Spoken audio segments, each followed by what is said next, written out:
Treneri, kaip galėtumėt apibendrinti rungtynės? Na, pradėjom užsivedę, labai gerai pagavom rungtynės. Vėlgi kūrėm daug momentų, pavyko įmušti. Jautėm, kad šiandien tos varžybos, kurios gali atneš mum sėkmę. Ir pirmas kėlinys buvo nuostabus, nors ir vienu įvarčiu turėjo varžovas pranašumą, bet viskas klijavosi ir puolime, ir gynyboje. Tiesiog jie nukrito tie keli įvarčiai, kurie atrodo buvo tiesiog tokie. O vėliau grįžom į rungtynės ir trečias kėlinys parodė, kad turėjom šansą didelį laimėti ir apmaudu, kad taip vėl nueinam iki lygiųjų ir tos lygiosios neatneša mums sėkmės.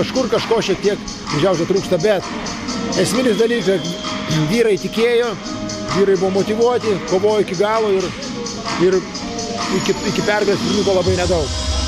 Ir galbūt tai jau buvo trečios rungtynės su Lietuvos komandom namuose ir visos trys baigėsi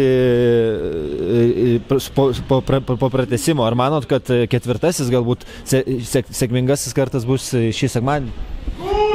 Mes nenorim dabar jokio vertavimo, norim laimėti reguliariam laikė. Ir šiandien matėme nemažai naujų pavardžių arba mažiau žaidžiusių žaidėjų, kurie gana nemažai laiko šiandien praleido. Ar tai bandot papildyti, vesti daugiau žaidėjų? Tiesiog rotuoji. Visi suprantam, kad komandinėme sporte vienas žaidėjas gali gerai sužaisti, geras turėti rungtynės, kažkas gali turėti prastesnes, tai stengiasi išvelgti tuos momentus ir žaisti su tais žaidėjais, kurie pagavo tas rungtynės ir jautėsi geriausiai. Ačiū. Tai visų pirma sveikinu su pergalė ir gal galėtum apibūdinti trumpai rungtynės? Na, sunkios varžybos buvo, kažkiek tai gal psichologiškai negu fiziškai. Sunkios nuo pat pradžių buvo, bet nepasisekė. Gerai, kad laimėjom. Tai džiaugu už komandą. O rungtynių vartininkų buvo pasirinktas Martin Petiul, tai toks nestandartinis sprendimas. Kodėl manai taip įvyko ir kas atsitiko, kad jis po antro kėlinio pasikeitė? Šiek tiek Sergejus Pisarenko buvo susirgęs prieš varžybas, tai reikėjo duoti jam pertrauką. Tai biški pailsėjo ir Martinas, manau, neblogai irgi sužaidė pirmus du kėlinius, bet prastai pasijautė po antro kėlinio ir teko pasikeisti su Sergejum. Kaip galėtum gal biški papasakoti detaliau, kaip įvyko tas įvartis pratęsime ir kokios emocijos užplūdo ir kiek daug jis reiškia jums dabar kaip komandai?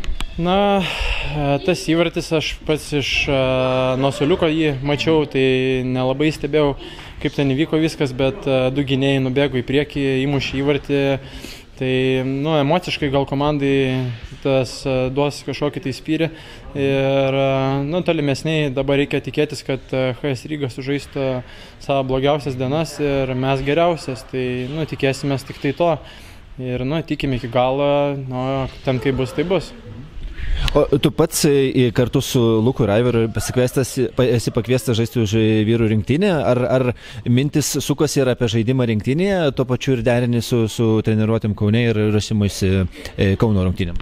Na, nesisuku apie rinktinę, galvosiu kitą savaitę, kad ir važiuosim, tai galvoju apie šias rungtynės, su komanda ruošiamės ir treniravomės vakar, užvakar, tai buvo mintis tik tai apie šitas rungtynės, o rinktinę kitą savaitę, tai važiuosime irgi siekti ir skinti pergalių. Sėkmės. Dėkui. Viso.